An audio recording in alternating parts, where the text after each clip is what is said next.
राहता तालुक्यातील पिंपळस गावात 4 जानेवारी 2024 रोजी नितीन कापसे यांच्या पुढाकारातून श्रीमद भागवत कथेला सुरुवात होणार आहे।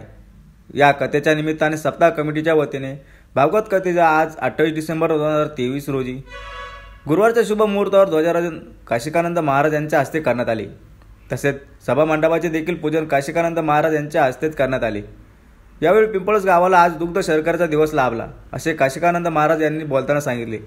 या प्रसंगी संपूर्ण पिंपळस गावातून गावकऱ्यांच्या उपस्थितीत अयोध्ये येथून आलेल्या अक्षता कलशाचे ढोल ताशांच्या गजरात मिरवणूक काढत कलशाचे पूजन करण्यात आले।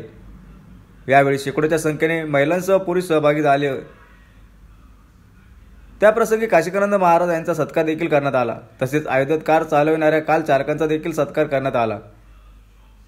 गावातील प्रत्येक कार्यक्रमाला उत्साहात पार पाडण्यासाठी गावकऱ्यांचा मोठा सहभाग असतो। येत्या भागवत कथेच्या निमित्ताने गावातील वृद्ध आणि विधवा महिलांचा माजी जिल्हा परिषद अध्यक्षा शालिनताई विखे पाटील यांच्या हस्ते सर्वांचा सत्कार करण्यात येणार असून 4 जानेवारीला राहता ते पिंपळस गावापर्यंत मोठ्या उत्साहात मिरवणूक काढण्यात येणार असल्याचे भाजपचे जिल्हा सरचिटणीस नितीन कापसे यांनी सांगितले आहे। यावेळी शेकडोच्या संख्येने ग्रामस्थ उपस्थित होते। त्याचबरोबर दुग्ध शकरा योग या कार्यक्रमात आणखी एक कार्यक्रम महत्त्वाचा की ज्याची वाट आपण 500 वर्षापासून आपल्यासारखेच बरेच रामभक्त सनातनी हिंदू धर्मीय अशा प्रकारचे अनेक भक्त रामाच्या प्राणप्रतिष्ठेच्या अर्थात रामाच्या राम मंदिराची वाट पाहत होते आणि त्या रामाच्या राम मंदिराकरता अनेक 500 वर्षापासून क्रांत्या झाल्या। हजारो लाखो या राम मंदिराकरता बली गेले। अनेक राजे अनेक प्रकारच्या क्रांत्या करून थकले, परंतु 500 वर्ष राम प्रभू जसे 14 वर्ष वनवासात गेले होते तसे 500 वर्षे त्या अयोध्येत वनवासात असल्यासारखेच होते। लक्षात घ्या, कारागृहात असल्यासारखे होते।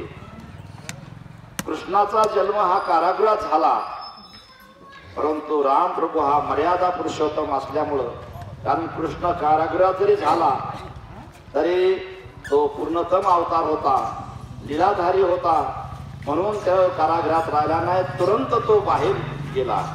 परंतु राम प्रभू हे राजवाड्यात म्हणजे राज दरबारात त्या ठिकाणी जन्माला आले, परंतु त्यांचं आयुष्य असताना 14 वर्ष वनवासातच गेलं। आणि त्याचबरोबर नंतर रामराज्य झालं, परंतु त्रेतायुग गेला, द्वापारयुग गेला आणि कलियुगात परत त्यांना कारागृहात जायची पाळी आली। एक प्रकारचं कारागृहच होतं, लक्षात ठेवा। त्या ठिकाणी माणसांना जाण्याकरता बंदी होती। एक छोटीशी या क्रांतीतून एक छोटीशी मूर्ती त्या ठिकाणी स्थापित केली होती, तिचं बी दर्शन घेणं मुश्किल होतं। अशा प्रकारे बंदोबस्तात असणारे राम आपल्या सर्वांच्या भाग्याने या 24व्या वर्षामध्ये 2024 या वर्षामध्ये आज आपल्याला त्या ठिकाणी स्थापनापूर्ण झालेले प्रतिष्ठित झालेले भव्य दिव्य अशा मंदिरामध्ये त्या ठिकाणी आपल्याला दर्शन देणार आहेत। हे आपलं भाग्यच आहे, लक्षात ठेवा।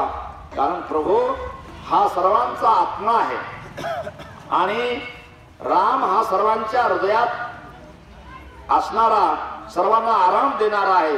ज्ञानोबा म्हणतात, तैसा हृदयामध्ये मी राम, आस्था सर्व सुखाचा राम, भ्रांताशी काम विषयावरी। काही भ्रांत लोकांनी त्या रामाला न ओळखल्यामुळं रामाच्या त्या मंदिराला इतका अवधी लागला। त्यामध्ये अनेक आताच एक कार्यसेवक यांनी सारी परिस्थिती सांगितली। ही एकच नाही परिस्थिती, अशा अनेक क्रांत्या झाल्या आणि सर्वांच्या याच परिस्थितीतून सर्वांना त्या ठिकाणी जावं लागलं। अनेकांचं बलिदान झालं आणि त्या असं म्हटलेलं आहे तुकोबारायाने, लाचुंगा देव पूर्ण लाचुंगा देव, तो न भेटे जीव घेतल्या वाचून, असं म्हटलंय। तसा हा देव हा सर्वापेक्षा चांगला आहे, सर्वांच्या हृदयामध्ये आहे, तरी परंतु त्याला भेटण्याकरता, त्याचं सगुण स्वरूप पाहण्याकरता, दर्शन घेण्याकरता आणि या कलियुगामध्ये 400 वर्षे आपल्याला वाट पाहावी लागली। आपण भाग्यवान आहोत। आपल्याकरता आपल्या या सध्याच्या दर्शनाकरता कितीकानी बलिदान दिलेलं आहे. मला रात्रीचे कार्यसेवक म्हटला, आपण या ठिकाणी आता आपण रामाला पाहणार आहोत, आपला काहीतरी पूर्वीचा वाटा असेल, काही योगदान असेल म्हणून आपल्या डोळ्यासमोर आता रामाचं दर्शन आपल्याला होणार आहे. निश्चितच अनेक क्रांत्यामध्ये आपले देखील कारसेवक असतील, आपण देखील त्यावेळेला काही नाही तर काहीतरी खालीचा वाटा या कार्यामध्ये योगदान आपलं असेल. त्यामुळं आपलं भाग्य आहे की रामप्रभूचं दर्शन आपल्याला या 2024 सालामध्ये आजही आता त्या ठिकाणी निमंत्रण आपल्याला आलेलं आहे. आता हे प्रभू रामचंद्राचं निमंत्रण समजावं. जसं रामप्रभू रावणाला मारून अयोध्येला गेल्यानंतर रामराज्याची स्थापना केली आणि सर्वांना निमंत्रण दिलं होतं. फार ज्यांचं थोडं योगदान असेल सर्वांना निमंत्रण असा भव्य दिव्य प्रमाणात रामराज्याचा सोहळा झाला. तसाच हा एक अयोध्येमध्ये रामराज्याचा सोहळा आहे. म्हणून ज्यांना शक्य असेल त्यांनी जावं, परंतु त्या ठिकाणी संपूर्ण भारतातले लोक आले तर जागा पुरणार नाही, अव्यवस्था होईल. त्याकरता शासनाने म्हणा त्या ठिकाणच्या कमिटीनं ठराविक लोकांना त्या ठिकाणी प्रवेश दिला आहे, प्रमाणपत्र दिलं आहे. म्हणून त्या ठिकाणी फक्त आपलं हे रामराज्य या भारतामध्ये येऊ अशी मी प्रभूचरणी प्रार्थना करतो.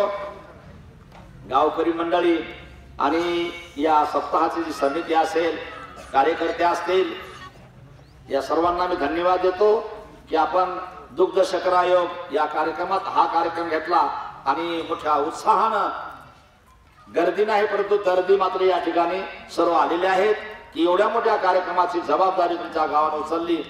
त्या पत्रिकेत पाहिल्यानंतर भव्य दिव्य अशा प्रकारचा कार्यक्रम या ठिकाणी होत आहे. या कार्यक्रमाची देखील आज या ठिकाणी नीव भरल्या गेली. उभारीला ध्वज जगी जाणवली असं म्हटलं आहे. ह्या ध्वज आहे आपल्या धर्माची पताका आहे, लक्षात ठेवा. पूर्वीच्या काळामध्ये कोणतंही राज्य असलं की त्या राज्याची एक ध्वजा असायची, पताका असायची आणि ते ध्वज जोपर्यंत आहे तोपर्यंत त्या राजाचं अस्तित्व राहत असे लक्षात ठेवा. आणि त्या ध्वजाकरता पाहे पा ध्वजेचे चिरगुट राया जतन करिता कष्ट. राया म्हणजे राजा, त्या ध्वजाच्या ते चिरगुट असते, ते कपडा असतो, त्याचं रक्षण करण्याकरता हजारो सैनिक त्या ठिकाणी लावल्या जात असे. नाही मोठमोठ्या लढाया त्या ठिकाणी करत असत आणि त्या ध्वजाचं रक्षण करीत असत. कारण या ध्वजाला अत्यंत महत्व आहे. जे काही कार्य आहे, जे अस्तित्व आहे या ध्वजावर अवलंबून आहे. तेव्हा हे ध्वजा म्हणजे आपल्या सर्व अस्तित्वाचं एक निशाण आहे, लक्षात घ्या. या ध्वजानं आपल्या सर्वांना शक्ती प्राप्त होत असते. म्हणून तुम्हाला सप्ताह करण्याची किंवा हा उत्सव करण्याची या ठिकाणी शक्ती सर्वांना प्रदान करणारा हा ध्वज आहे. त्याचं ध्वजारोहण आज झालेलं आहे. आणि मला वाटते 4 मिनिट आज पिंपळस गावामध्ये या ठिकाणी अक्षता कलशाचं भव्य दिव्य अशी मिरवणूक या ठिकाणी झाली.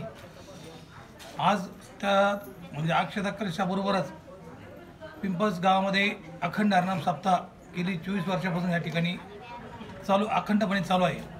आणि त्या सप्त्याचा सुद्धा ध्वजारोहणाचा कार्यक्रम आज या ठिकाणी पार पडला. ह्या ध्वजारोहणाच्या कार्यक्रमासाठी परमपूजनीय आपले शिर्डीचे महाराज काशीकानंदजी महाराज यांच्या शुभ हस्ते या ठिकाणी ध्वजारोहण झाला. त्यांच्या शुभ हस्ते या ठिकाणी सभा मंडपाचं भूमिपूजन झालं आणि अत्यंत अशी श्रीमद भागवत कथा गावातील सगळ्या माता भगिनी, सगळे नागरिक, तरुण अत्यंत उत्साही वातावरणामध्ये ह्या कार्यक्रमामध्ये सहभाग घेतात. इतका मोठा कार्यक्रम या ठिकाणी पार पाडण्याची दुसरी वेळ आहे.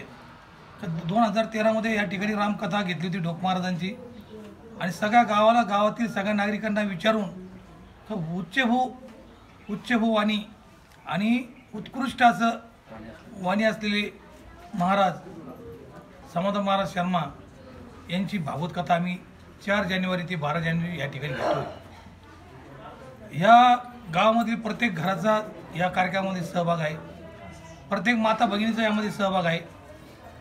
या श्रीमद भागवत कथेचा नारळाचा कार्यक्रम आम्ही गावातील सगळ्या ज्येष्ठ नागरिकांचा सन्मान करू.